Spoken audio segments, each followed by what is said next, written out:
Speaker tak ada. Yang tu.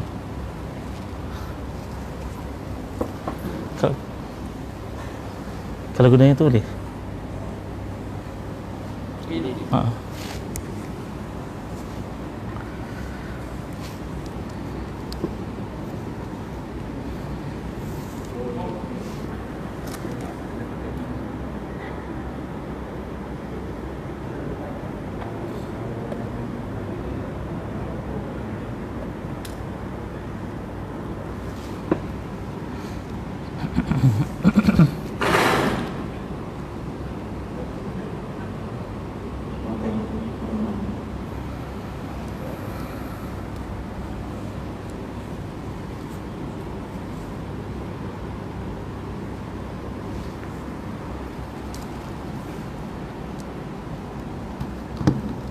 Masih. A'udzubillahi minasyaitonirrajim. Bismillahirrahmanirrahim. Assalamualaikum warahmatullahi wabarakatuh. Al-Fatihah. A'udzubillahi minasyaitonirrajim. Bismillahirrahmanirrahim. Alhamdulillahirabbil alamin, arrahmanirrahim, maliki yaumiddin. Iyyaka na'budu wa iyyaka nasta'in. Ihdinas siratal mustaqim. Suratal ladzina an'amta 'alaihim ghairil maghdubi 'alaihim waladdallin. Amin. Alhamdulillah wa kafa, sami'allahu liman da'a wa laysa wara Allah marma.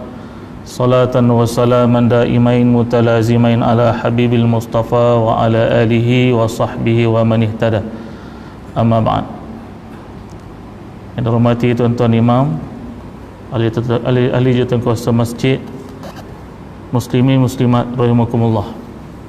Pertama-tama jutaan syukur kita panjatkan kepada Allah Subhanahu wa taala atas limpahan kurniaan dan kasih sayang Allah kita dapat bertemu pada malam ini. Alhamdulillah, summa alhamdulillah, summa alhamdulillah. Di rakaat yang pertama tadi, Tuan Imam telah pun baca satu ayat yang sama juga kita dengar ketika khatib berkhutbah tadi. Ya ayyuhalladzina amanu taqullaha haqqa tuqatih wa la tamutunna illa wa antum muslimun. Wahai orang-orang yang beriman, bertakwalah kamu kepada Allah dengan takwa yang sebenar-benarnya, dan jangan sekali-kali kamu mati melainkan kamu berada dalam keadaan benar-benar menyerah diri pada Allah Ta'ala. Setiap hari Jumaat kita mendengar khutbah dan berpesan kepada takwa ini menjadi rukun daripada rukun khutbah. Jadi bila kita kata rukun, tidak sah khutbah itu tanpa ada berpesan kepada bertakwa pada Allah. Ini membawa erti takwa ni sangat-sangat penting. Takwa ni sangat penting. Sebab tu setiap kali Jumaat khatib berpesan kepada takwa. Al-Imam Ali karamallahu wajhah membuat interpretasi tentang maksud takwa. Apakah yang dimaksudkan dengan takwa? Beliau menyatakan takwa itu yang pertama bermaksud al-khauf bil jalil, takutkan Allah dengan sebenar-benar takut. Yang kedua, al-amalu bil tanzil, beramal dengan apa yang diturunkan oleh Allah. Dan yang ketiga, ar-ridha bil qalil, redha dengan yang sedikit. Kemudian maksud takwa itu bermaksud al-isti'dad li yaumir rahil, bersiap sedia untuk bertemu hari perpindahan ke alam barzah.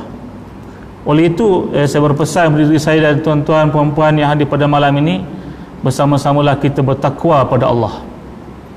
Di alhamdulillah kita dapat tunaikan sembahyang Jumaat, dan sebaiknya kita dapat menjadikan apa yang disampaikan oleh khatib itu sebagai bekalan seminggu untuk berhadapan dengan minggu berikutnya. Bagus juga sebenarnya khutbah tu ringkas. Saya cukup suka khutbah ringkas. Khutbah lama ngantuk. Ringkas, padat, tepat, seronok. Ada benda bawa balik. Kadang-kadang kita dengar khutbah ni merewang-rewang. Kejap Batu Gajah, sama Batu Gajah balik Seri Iskandar tu keparit lah begini. Apa sebenarnya khutbah ni? Di alhamdulillah khutbah kita dah berminggu-minggu ni ringkas, padat, tepat, dan ada rasanya terisi di dada ini, faham sangat apa yang dikehendaki oleh khatib melalui khutbah yang disampaikan. Sebagaimana khutbah kita pada hari ini, fas'alu ahla dzikri in kuntum la ta'lamun. Tanya orang yang tahu jika kamu tidak tahu. Itu isi khutbah. Kalau tuan-tuan masih ingatlah, ketidur tadi. Awal datang lah, pukul 12.30 dah masuk, takut tutup pagar, jadi awal datang makan kantuk. Tanya orang yang tahu jika kamu tak tahu, dan jangan buat tahu kalau tak tahu, dan jangan malu kalau kita tak tahu untuk mengatakan tak tahu. Sebagaimana contoh dalam khutbah yang dibaca oleh Al-Fadhil Imam kita tadi, Sayyidina Ali seorang yang diakui ilmunya pun tidak rasa malu untuk menyatakan tidak tahu kalau dia tak tahu. Jadi tidak salah kalau kita tidak tahu untuk mengatakan tidak tahu. Bukan sekadar kita cukup mengatakan tidak tahu, tapi cari tahu, kita kena belajar. Ilmu tu kita kena datang dengan kepadanya, bukan ilmu tu datang kepada kita. Jadi penting, bagus khutbah kita pada hari ini, iaitu fas'alu ahla dzikri in kuntum la ta'lamun. Tanya pada orang yang lebih tahu, pada ahlinya, bukan kepada yang bukan ahlinya.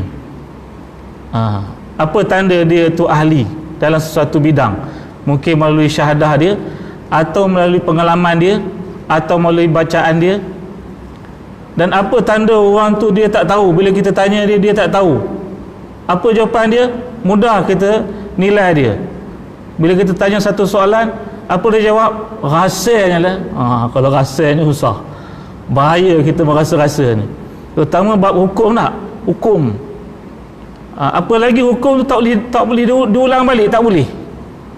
Antaranya yang agak sulit untuk kita ulang balik ibadat perempuan dalam hal haji. Kalau haji ni kita tanya kepada bukan ahlinya, pada orang yang ustaz jadi-jadian ni, susah kita. Sebab kita bukan boleh banyak kali buat haji. Jadi kalau kita ada masalah, tanyalah kepada orang yang lebih tahu, tanyalah orang yang dalam bidangnya. Masalah kereta, tanya orang yang alim tentang kereta. Masalah rumah, tanyalah orang yang tahu mahir tentang rumah. Masalah agama, tanyalah orang yang tahu tentang agama. Masalah tanaman-tanaman, tanyalah orang yang mahir dengan pertanian dan tanaman. InsyaAllah pada malam ini kita akan kongsi lagi beberapa hadis Nabi SAW dari kitab Tajzib Atraful Hadis. Hadis yang pertama, bi'sa ta'amu ta'amul walimah yud'a ilaihi al-aghniya'u wa yutrakul fuqara'u wa man taraka da'wata faqad asallaha wa rasulahu, rawahu Syaikhan. Sejahat-jahat makanan itu makanan yang dijamu di masa walimah, yang mana terhadap seruannya itu buat kepada orang-orang kaya, miskin-miskin tidak. Dan barang siapa tinggal akan seruan, tak jamu kepada jemputan, maka derhakalah ia akan Allah dan Rasulnya. Syarat jangan seperti yang tersebut. Maksudnya kita di hayat dunia ini hendaklah bersama rata, kaya miskin. Tak diwajibkan, bahkan dilarang keras hadir di tempat walimatul urus, yang mana orang-orang miskin itu tak dijemput bersama. Ini bahasa lama, kitab lama tuan. Siapa lagi nak baca kitab lama ni kalau tak kita tak? Bahasa Jawi. Ramai antara kita ni bahasa Jawi ataupun tulisan Jawi dia tak boleh baca. Dia tak boleh baca. Bagus sekali buka kitab Jawi ni, supaya kita mahir baca Jawi. Apa sabda Nabi? Bi'sa ta'am ta'amul walimah. Seburuk-buruk makanan adalah makanan kenuri. Walimah ni kenuri, kan walimatul urus tak? Kalau walimatul urus ni kenuri kahwin. Bi'sa ta'am ta'amul walimah. Seburuk-buruk makanan, makanan kenuri. Apa yang dimasukkan makanan di kenuri ni? Apa keadaan dia? Yud'a ilahil aghniya, hanya dijemput orang yang kaya-kaya saja. Wa yutrakul fuqara, haram dijemput orang miskin. Orang kaya jemput. Orang duduk Lakeville je jemputnya. Orang duduk Taman Maju tak jemputnya. Orang duduk Parit lagi tak jemputnya. Orang kaya-kaya je jemput, ya. Yutrakul fuqara wa man taraka da'wata faqad asallaha wa rasulahu. Siapa yang tak berjemput orang miskin, hanya dijemput orang kaya saja, faqad asallaha wa rasulahu, maka dia telah berlaku dosa kepada Allah dan Rasulnya. Apa kesimpulan yang kita dapat daripada hadis ini? Apabila kita membuat kenduri ataupun walimah, kita jangan pilih golongan.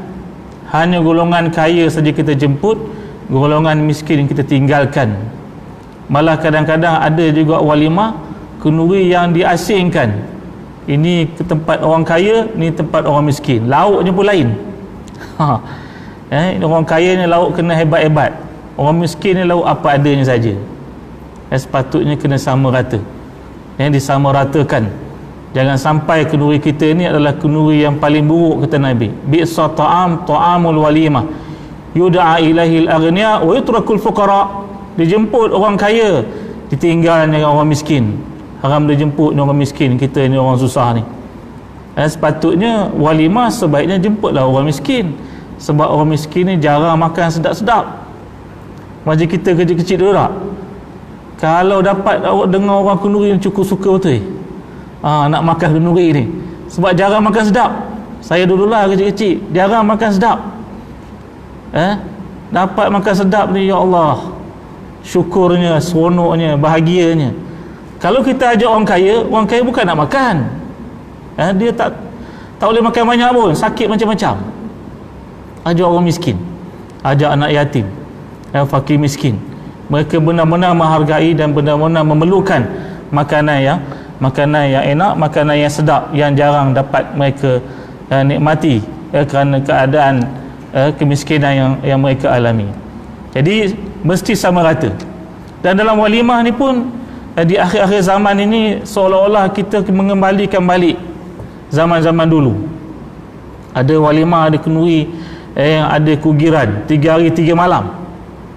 3 hari 3 malam. Malamnya ada joget lambak lagi. Di sini mungkin tak ada, tapi tempat lain ada.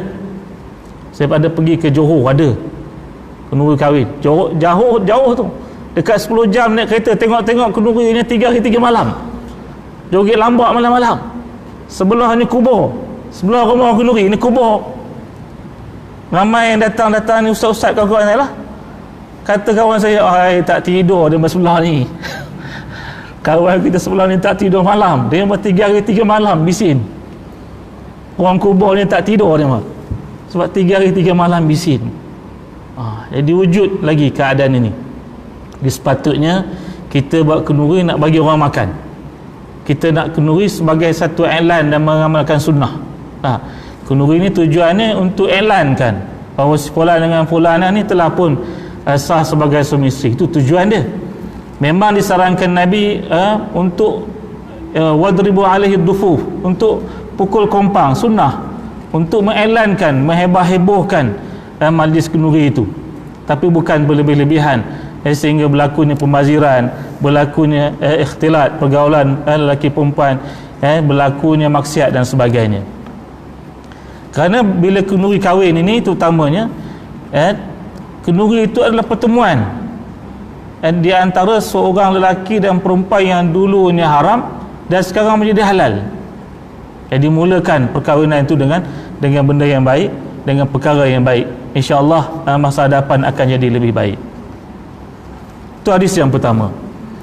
Kalau kitab ini dia berpandukan susunan huruf hijaiyah, masih lagi dalam huruf ba.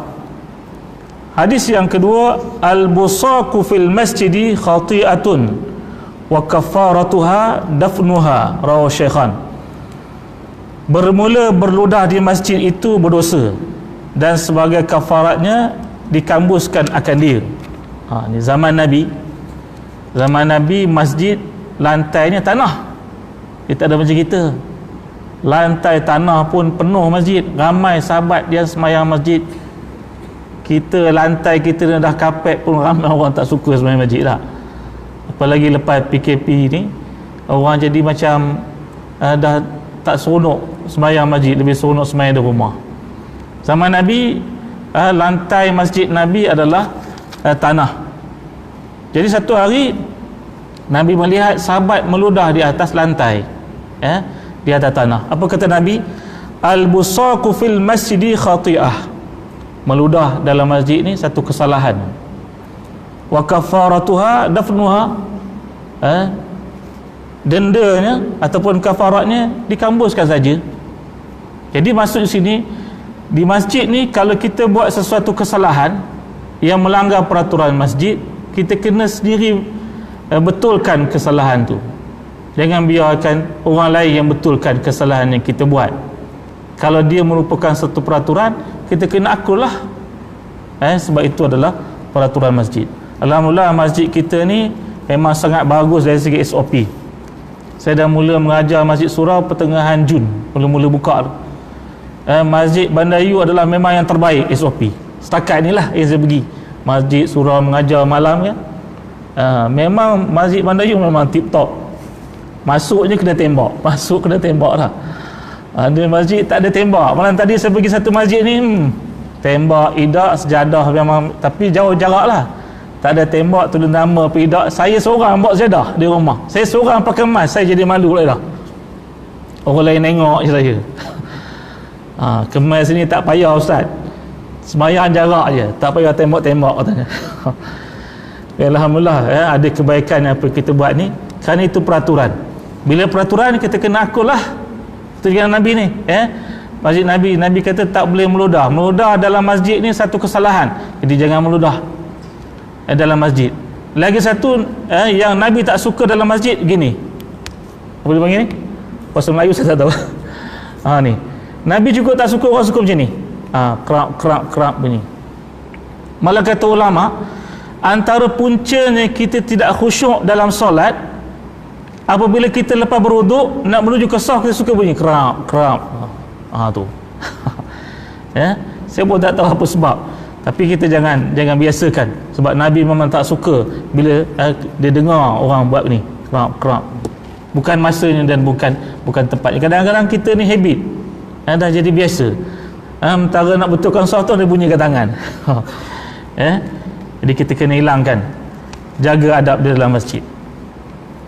Seterusnya sabda Nabi SAW, tabassumuka fi wajhi akhika laka sadaqah, wa amruka bil ma'rufi wa nahyuka 'anil munkari sadaqah, wa irsyaduka ar-rajulu fi ardi ad-dalali laka sadaqah, wa imatatuka al-hajara wasyauka wal 'azma anit tariqi laka sadaqatun, rawahul Bukhari. Bermula senyum engkau yang terhadap pada muka saudara engkau itu sebagai sedekah bagi engkau, dan bermula suruhan engkau kepada kebajikan dan larangan engkau daripada yang mungkar itu sebagai sedekah bagi engkau, dan tunjukkan engkau akan seseorang yang sesat jalan itu sebagai sedekah bagi engkau, dan ikhtiar engkau buat menghilangkan apa-apa yang menyakiti di jalan itu sebagai sedekah bagi engkau. Jadi sedekah ni macam-macam. Memang sedekah yang paling baik adalah memberi sesuatu, membeli barang atau yang bernilai. Itu yang terbaik. Memberi benda yang kita paling sayang, itu yang kita bagi, itu yang kita sumbangkan. Namun begitu ada lagi medan sedekah yang lain dijelaskan Nabi. Masyhur di sini, tabassumuka fi wajhi akhika laka sadaqah. Senyuman kamu kepada wajah saudaramu bagimu sedekah. Laka sadaqah, dapat pahala tak? Mudah dapat pahala ni. Kita senyum dengan dia, dapat pahala lah. Mudah sangat. Jadi kita kena amalkan ni. Kadang-kadang kita jenis serius, susah nak senyum, berat nak senyum. Bukannya habis duit pun senyum je. Tabassumuka fi wajhi akhika laka sadaqah. Itu yang pertama. Kemudian wa amruka bil ma'ruf wa nahyuka 'anil munkari sadaqah. Yang kedua, kamu menyuruh benda yang baik, melarang benda yang mungkar juga sedekah. Suruh, nasihat, khabar, bagi tahu. Sedekah. Bila kita melihat benda yang tidak baik, kita terus tegur, bagi tahu, jangan tunda, jangan kita biarkan. Takkan ustaz pun tak tahu. Kadang kita macam tu tak? Takkan ustazah pun tak tahu, takkan ustazah pun kita kena cakap. Takkan imam pun kita kena tegur. Kena tegur, dia manusia juga. Ustaz manusia juga, ustazah manusia juga, imam manusia, Bilal manusia, pengurusi masjid manusia, semua ada berpotensi untuk buat salah. Jadi kita mesti tegur, betulkan. Dan kita yang menerima teguran kena bersedia untuk berubahlah, untuk menerima teguran. Jangan pula kita belagak, komen siapa, aku siapa. Ni orang parit ni perangai. Komen siapa dah tegur aku siapa. Diam kita. Yang penting al-amru bil ma'ruf, kena bagi tahu. Kena bagi tahu. Jangan kita diamkan. Benda yang mungkar depan kita, mampu kita tegur, kena tegur. Pakaian ke, adab ke, tingkah laku, cara bercakap, macam banyak dalam medan hidup ni, perkara ma'ruf kita kena nasihat, kena bagi tahu. Begitu juga dengan perkara mungkar, kita kena beritahu benda ni salah, benda ni tak betul, betulkan. Bukan nunggu kita jadi orang yang di atas saja layak menegur yang di bawah juga layak menegur yang di atas. Sebagaimana solat lah, makmum layak untuk menegur imam. Imam manusia, ada masa yang dia betul, ada masa dia salah. Memang pengalaman imam-imam ni memang luar biasa. Ada masanya kosong kepala ni, bukan tak apa, ada ramah jenuh ngulang dah, banyak dah ulang dah, tapi tak macam mana sampai depan ni kosong kepala ni. Mana pergi ayat tadi, tak nampak dah. Memang sebab manusia. Jangan kita belakang dah, apa imam, ayat itu pun tak ingat, ayat itu pun tak ingat. Anak saya tadika pun ingat, takkan imam tak ingat. Dia manusia, dia potensi ada buat salah. Jadi tugas kita betulkan yang salah. Tugas kita nasihatkan, dan dapat pahala kita, sedekah kita. Dengar tak dengar, ubah tak ubah, itu dia dengan Allah Ta'ala. Yang penting kita dah bagi tahu, dan kita jelaskan ini betul, ini tak betul. Apalagi orang yang di atas kita, majikan kita, kalau dia buat salah, kita kena bagi tahu, tegur. Macam-macam sarana sekarang kita boleh guna pakai. Tak mampu dengan mulut, dengan WhatsApp kita tegur dia, sepatutnya macam ni, macam ni, macam ni. Kena bagi tahu juga. Kemudian wa irsyaduka ar-rajula maf'ulun bi fi ardi dhalalah laka sadaqah. Kamu menunjukkan jalan orang yang sesat juga sedekah. Orang tanya kita tak, jalan ke rumah siana sana, kita tunjukkan, kita bantu dia, itu juga sedekah. Jangan pula kita autar dia, rasanya terus kanan, kemudian ke kanan, kiri, lepas kiri tegak, lepas orang lebat kiri lagi, udah. Apa jalan mati pergi tunjuk je. Itu bukan lagi sedekah tu. Kalau kita tahu, kita kabarkan tahu. Kalau tak tahu, kabar tak tahulah, sebab kita tak tahu. Bahaya kita buat tahu. Kemudian wa imatatuka al-hajara wasyauka wal azma anit tariq laka sadaqah. Kamu mengalihkan, imatah ni alihkan, tepikan, al-hajar ada batu, wasyauka ada duri, wal azma ada tulang, anit tariq daripada jalan laka sadaqah, itu juga sedekah. Pendek ceritanya, faham mudahnya, kita mudahkan orang berjalan, jalan laluan orang juga sedekah. Bagi mudah orang lalu lalang tak. Kita parking kereta kita ke, jangan parking tengah jalan, susah orang, marah orang. Dulu di kampung-kampung mula tahun 80-an kata saya, mulanya ada buat jalan tar masuk dalam kampung tak. Kalau di kampung saya orang sampai berparang-parang, habis aku doyan aku, katanya.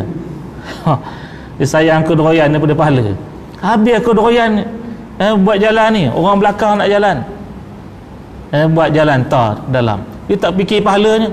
Berapa ramai orang lalu lalang masuk pergi ke Bendang, pergi ke Nori Getah dan sebagainya, dapat pahala orang lelang ni. Dia tak fikir itu, dia fikir keroyan dia. Dapat pahala. Jadi kita mudahkan jalan orang, mudahkan urusan orang, juga dapat pahala.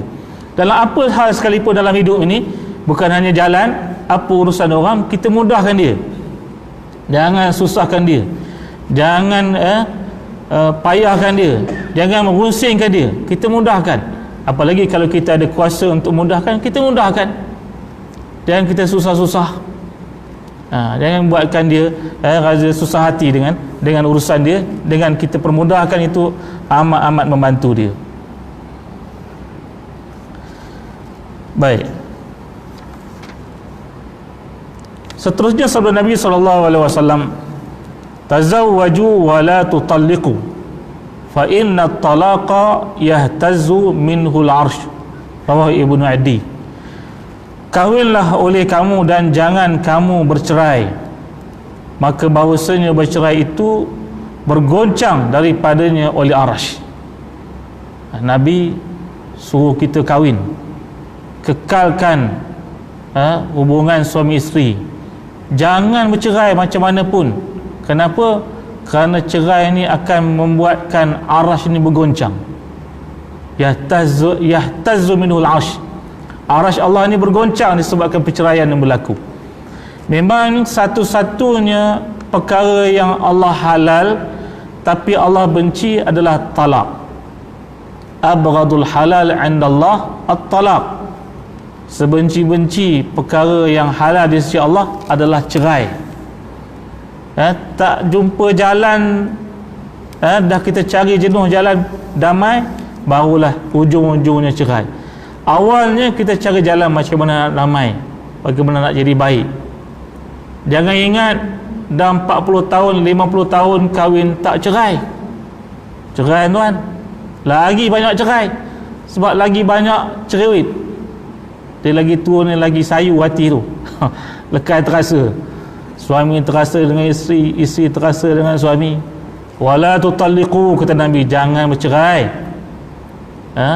Kerana cerai ni boleh menggoncangkan arsy. Kita cari, kita usaha jalan untuk berdamai. Memang dalam hal talak ini, kalau kita tengok dalam fiqhul manhaji, dibahas di situ tentang talak. Adanya talak sunni, talak bid'i, adanya talak bain sughra, talak bain kubra. Cuma saya nak sentuh isu tentang talak ni. Memang kalau ikut prosedur kita, sebelum berlakunya perceraian di negeri kita ni, kita kena ada kaunseling. Kena ada kan, ikut prosedur kaunseling. Walaupun telah berlafaz talak di rumah, kena kaunseling juga supaya peringatkan balik. Kemudian biasanya bila berlaku talak, isteri terus keluar rumah. Sebenarnya bila berlaku talak, isteri masih berhak tinggal di rumah, dan memang sebaiknya tinggal serumah dengan bekas suami supaya menimbulkan balik perasaan untuk damai. Dan bila berlakunya pergaduhan, seharusnya ibu ayah tidak mempengaruhi anak untuk berlaku cerai. Pengaruhilah anak supaya damai, supaya baik, supaya elok. Banyak sangat berlaku ibu ayah memberi pengaruh supaya bercerai. Patutnya cari jalan damai. Kenapa dulu sebelum kahwin boleh elok, boleh cantik, semuanya indah, tapi dah lama kahwin nak bercerai? Saya pernah satu kali di mahkamah sini, saya buat lawatan tentang tuntutan mut'ah. Mut'ah ni wang ihsan lah, kan, wang ihsan dari suami. Bila berlaku perceraian, isteri ni berhak menuntut wang ihsan atau mut'ah. Jadi orang ini, serasa saya dah umur dah hampir 60 ke, hampir 60 lah perempuan ni, hampir 60. Suami dia pun dah tentu umur lingkungan tu lah, cerai, dah ada anak 5. Anak yang bongsu pun umur 25. Yang lah, anak yang bongsu umur 25, dah ada 5 orang anak. Yang saya menjadi heran, macam mana boleh sekian lama tempoh perkahwinan tu boleh jadi baik elok, di hujung-hujung usia tu boleh bercerai, dan cerai tu dengan dendam yang luar biasa. Isteri ni boleh tuntut mut'ah sebanyak 80,000. Kiraannya cukup cantik, dikiranya berapa hari dengan suami dia, kira diklaim melahirkan anak, seorang anak diklaim 5,000. Jadi 5 orang dah 25,000. Dikira hari-hari. Oi, maknanya marah sungguh, tak suka sungguh bila nak berlaku perceraian. Jadi hati-hati dalam keluarga ini, macam mana pun kita kena cari jalan damai, jalan baik, jalan yang elok. Jangan nampak jalan yang buruk, jalan cerai-berai yang menyebabkan bergoncang arasy Allah Ta'ala. Memang tak ada rumah tangga orang yang seronok, yang ketawa jaman-jaman, tak ada. Dia ada gaduh tu yang seronok tu, kan?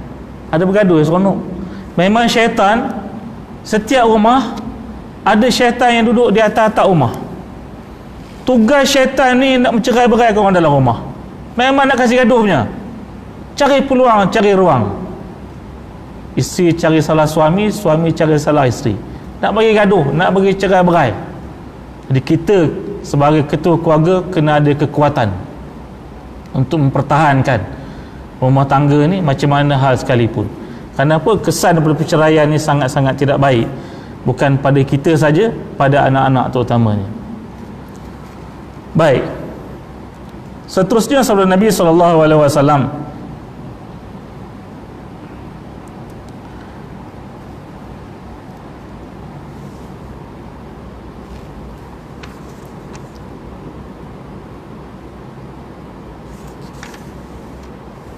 tasahharu fa inna fis sahuri barakah.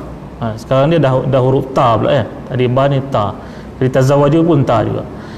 Tasahharu fa inna fis sahuri barakah. Ni bagi orang yang berpuasa, tak kira lah puasa sunat ke, puasa wajib ke, puasa ganti lah. Bersahurlah, sesungguhnya dalam sahur ni ada berkat, barakah. Barakah ni, apa maksud berkat? Apa maksud berkat? Rezeki berkat, hidup berkat, keluarga berkat. Apa maksud berkat? Kita bukan nak banyak, tapi nak berkat katanya. Kita bukan nak selesa sangat rumah ni, tapi biar berkat. Berkat ni letaknya pada saya, pada diri kita, pada diri kita yang menilai. Bagaimana kita boleh dapat penilaian tu? Daripada ikhlas kita dan pengharapan kita dengan redha Allah. Tu datangnya berkat.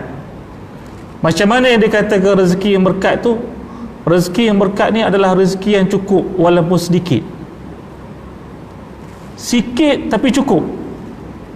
Apa gunanya banyak tak cukup-cukup? Nah. Mikir ialah rezeki berkat banyak. Banyak belum tentu berkat. Berapa orang yang kita tengok gaji ni banyak tapi tak berkat. Sebab apa? Dia rasa tak cukup-cukup. Ada je kurang. Sebab diri dia merasakan tak cukup. Berarti itu antara buktinya tidak berkat.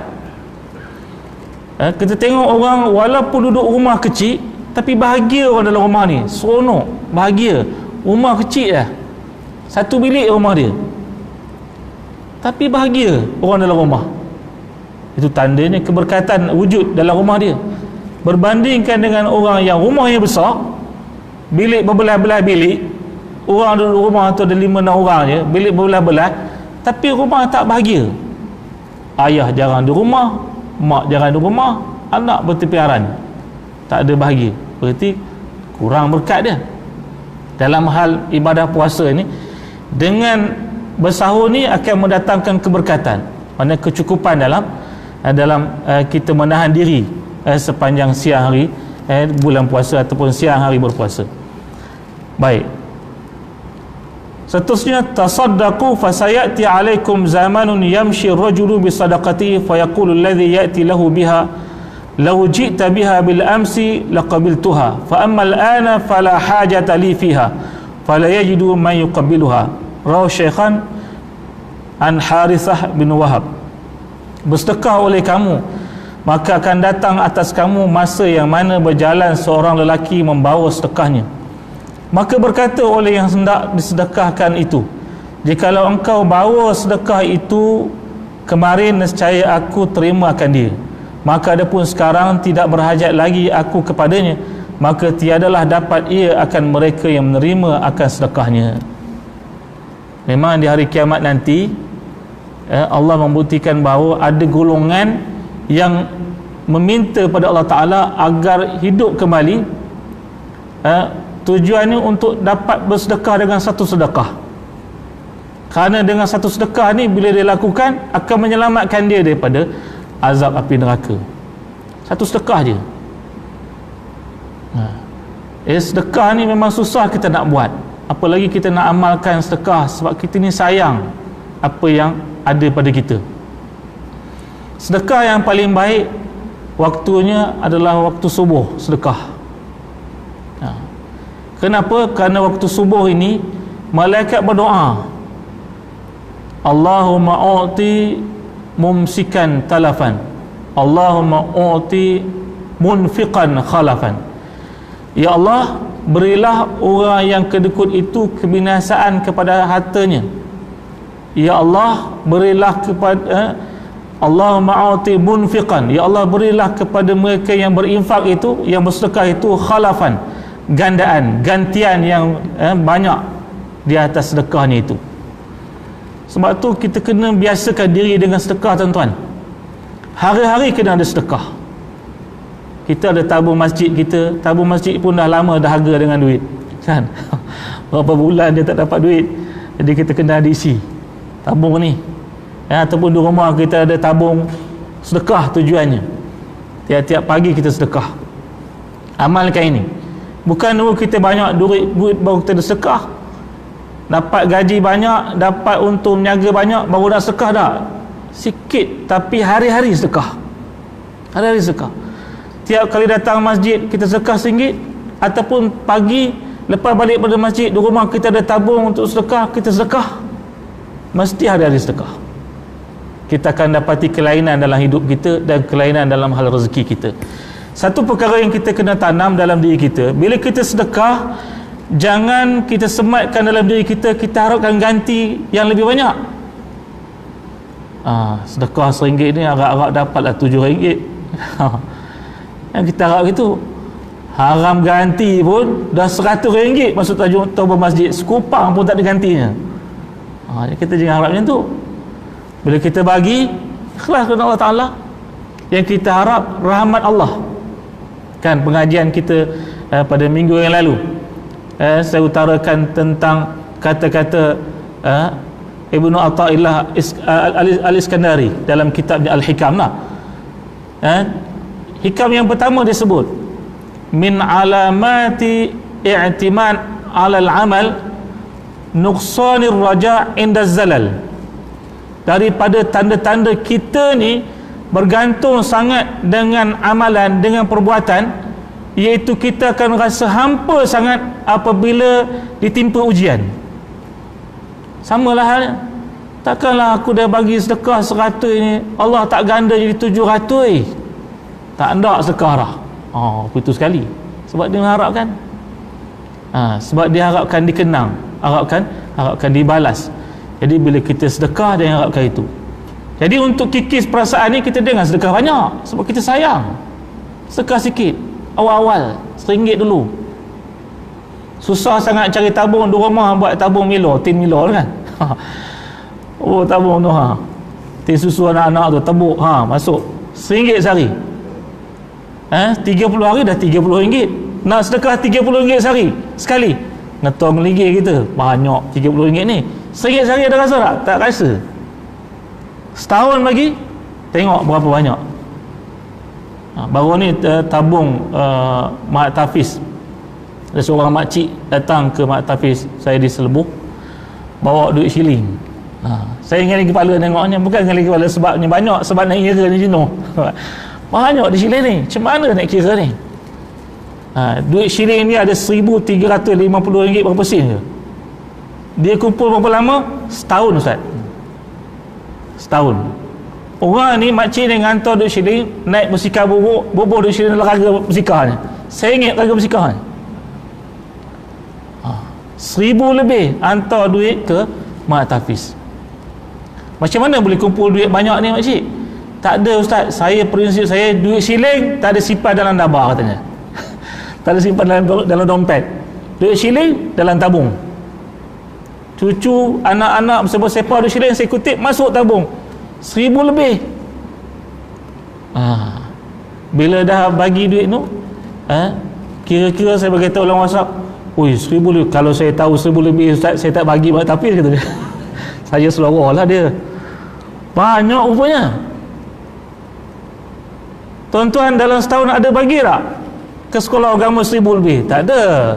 Susah nak bagi, sayang kita. Dengan masjid ada bagi 1,000 lebih tak? Tak ada. Mana ada orang bagi 1,000 lebih? Jangan-jangan seorang mungkin ada 1 dalam 1,000 yang bagi macam tu. Jadi semangat untuk sedekah ni memang luar biasa. Apa dia kata, bila sedekah ni ustaz seronok, jadi ketagih, tercari-cari duit shilling. Kadang-kadang pergi kedai, tak nak duit ringgit, bawa duit shilling.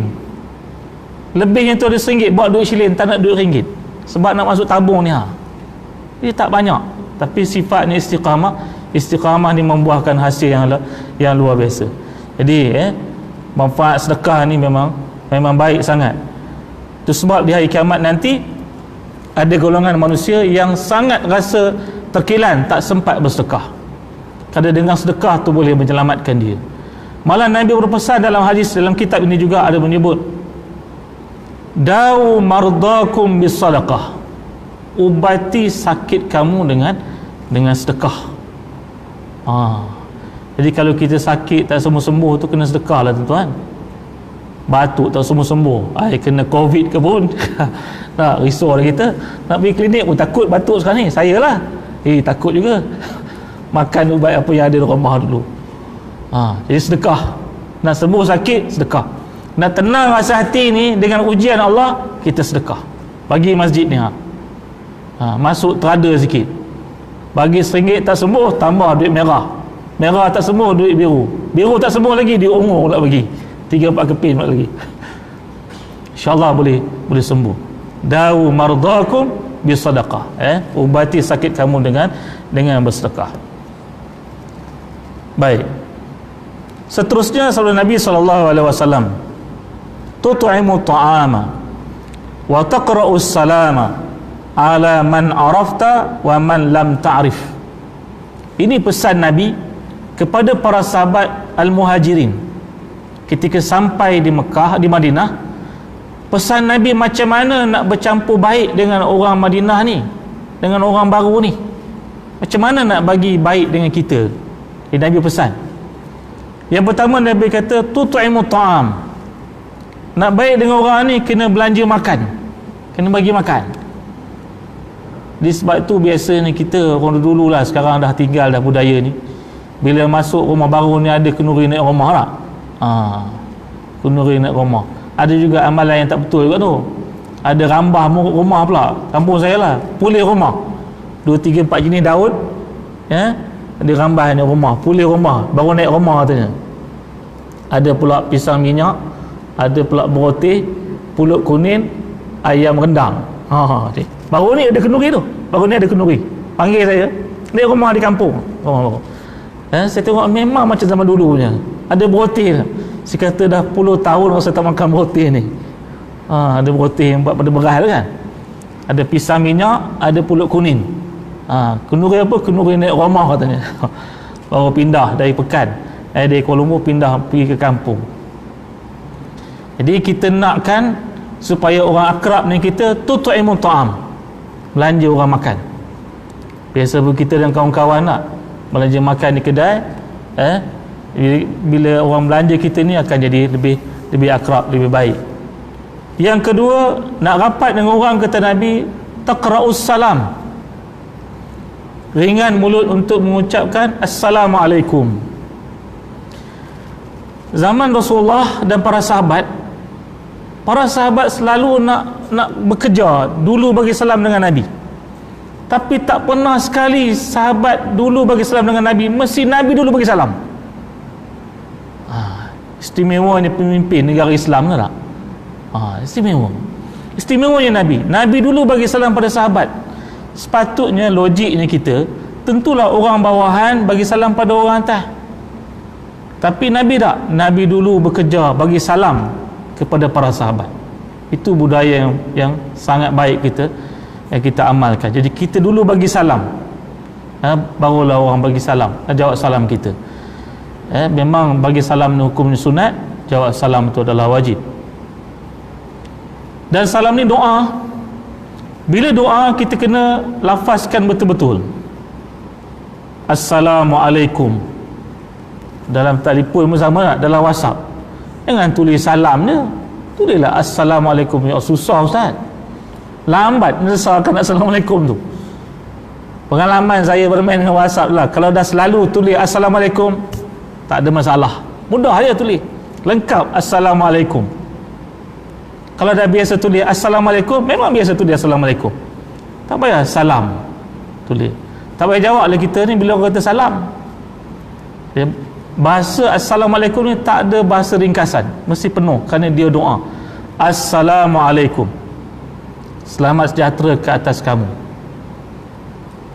Dan kita bagi orang yang menjawab salam atau mendengar salam, kita menjawab Waalaikumsalam. Jadi kita kena buang budaya Waalaikumsalam, buang. Jawapan yang betul Waalaikumsalam, dan ke atas kamu juga kesejahteraan. Kalau kita jawab Waalaikumsalam, boleh jadi maknanya kamu tak akan selamat. Dia berlawan. Kalau kita nak sebut Waalaikum, mesti Waalaikumsalam. Oh betul.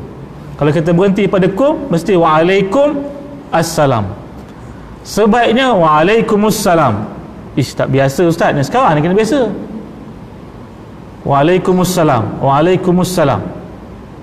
Assalamualaikum, Waalaikumsalam. Dan kita buang Waalaikumsalam. Apalagi tambah ma'arif li sukun pula. Waalaikumsalam. Assalamualaikum katanya, udah langsung lah. Kalau semayang kita kopi tu lah, imam kita Assalamualaikum warahmatullahi, batal, gelak habis makmum. Batal semayang. Kan salam tu rukun tak? Ya Assalamualaikum warahmatullahi, buang budaya. Tengok orang Arab dia bagi salam tak? Assalamualaikum, tak ada Assalamualaikum, tak ada. Kum tak payah panjang, dia tambah waw pula, kaf waw mim. Assalamualaikum. Ya Assalamualaikum, Waalaikumsalam. Memang sunnahnya kita panjangkan sikit bagi yang menjawab salam. Kalau orang bagi salam pada kita Assalamualaikum, Waalaikumsalam warahmatullahi wabarakatuh. Kalau dia bagi salam Assalamualaikum warahmatullahi, Waalaikumsalam warahmatullahi wabarakatuh waridwanuhu wa maghfiratuh.